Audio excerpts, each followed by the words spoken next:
ধূপগুড়ির সাকুয়াছড়া এক গ্রাম পঞ্চায়েতের guild mission school সংলগ্ন এলাকায় জঙ্গলের মধ্যে পড়ে থাকা মানুষের কঙ্কাল ঘিরে সোমবার দুপুরে তীব্র চাঞ্চল্যের সৃষ্টি হয়েছে।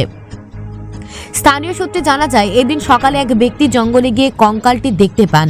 এরপর বিষয়টি স্থানীয়দের জানালে খবর দেওয়া হয় ধূপগুড়ি থানায়। খবর পেয়ে ঘটনাস্থলে পৌঁছান ধূপগুড়ি থানার আইসি এবং ধূপগুড়ি এসডিপিওর নেতৃত্বে পুলিশ বাহিনী। জঙ্গলে ছড়িয়ে ছিটিয়ে থাকা মাথার খুলি, হাড়গোড় এবং কিছু চুল উদ্ধার করে নিয়ে যায় পুলিশ। তবে কঙ্কালটি কোথা থেকে এলো বা কিভাবে জঙ্গলে এলো তা নিয়ে তদন্ত শুরু হয়েছে। বিদ্যালয়ের ভারপ্রাপ্ত শিক্ষক অনিমেষ বাবু জানিয়েছেন, স্কুলটি চা বাগানের কাছে অবস্থিত। মাঝে মাঝেই নানা ধরনের সমস্যা আমাদের পড়ুয়াদের আতঙ্কিত করছে। আমরা চাই দ্রুত সীমানা প্রাচীর নির্মাণ করা হোক। স্থানীয়রা জানিয়েছেন, বছরখানেক আগে এলাকায় একটি দুঃখজনক ঘটনা ঘটেছিল, তবে বর্তমান ঘটনার সঙ্গে তার কোনো সম্পর্ক রয়েছে কিনা তা খতিয়ে দেখছে police. Bureau report, news prime Times. আমার নাম অনিমেষ চন্দ্র কর্মকার। কোন দায়িত্বে আছেন স্কুলে? আমি স্কুলে টিএসি দায়িত্বে আছি। কোন স্কুল এটা? এটা হচ্ছে গিল্ড মিশন প্রাথমিক বিদ্যালয়। কি হয়েছে ঘটনাটা?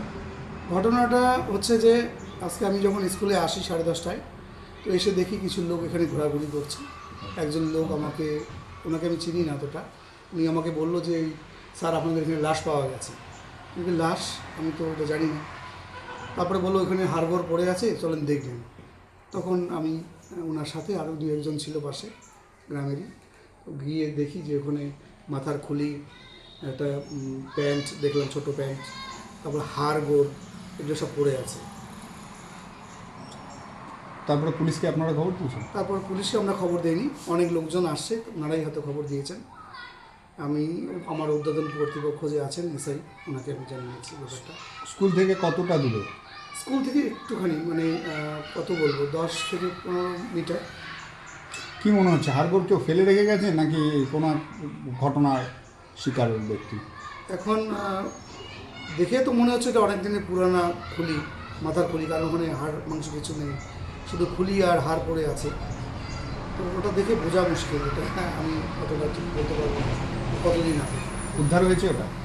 হ্যাঁ, পুলিশ আসছিলেন, 2-3টা গাড়ি নিয়ে অনেক কজন পুলিশ আসছিলেন। ওনারা এখানে এসে তদন্ত করে দেখলেন, ওনারা সম্ভবত নিয়েও গেছেন। কি মনে হচ্ছে এতে স্কুলের পাশেই এই ধরনের হাড়গোড় উদ্ধার একটা? হ্যাঁ, এটা সত্যি একটা দুঃখজনক ঘটনা। আর সবথেকে বড় কথা, স্কুলের পাশে কোনো প্রাচীর নেই, একটা ফরেস্ট, সেই ফরেস্ট দিয়ে হাতিয়ে চলে আসে। আর কিছুদিন আগে একজন এখানে থাকতেন সবসময় রাত্রে, ওনাকে হাতি এসে মেরে দিয়ে গেছে। তো আমরা বহুবার জানিয়েছি উপরে একটা করে দেওয়ার জন্য, প্রধান পঞ্চায়েত সবাইকে জানিয়েছি যে যাতে একটা ওয়াল হয় কমসে কম স্কুলের পাশে, ফরেস্টের দিকটাতেও। তো এখনও পর্যন্ত কোনো রকম সাড়া আসেনি। কতটা আতঙ্কের মধ্যে আছে? বুঝতেই তো পারেন, আজকে বাচ্চা আসছে খুবই কম, ভয়ে তো অনেকে চলেই গেছে। তো স্কুলের পাশে যদি লাশ পড়ে থাকে তাহলে স্বাভাবিক, বড়রাই ভয় পেয়ে যায়, ছোটদের ব্যাপারটা তো আলাদা। এখন হয়তো কয়েকদিন স্কুলে বাচ্চা কাচ্চা হবেই না। আপনি একটু বলে দেন।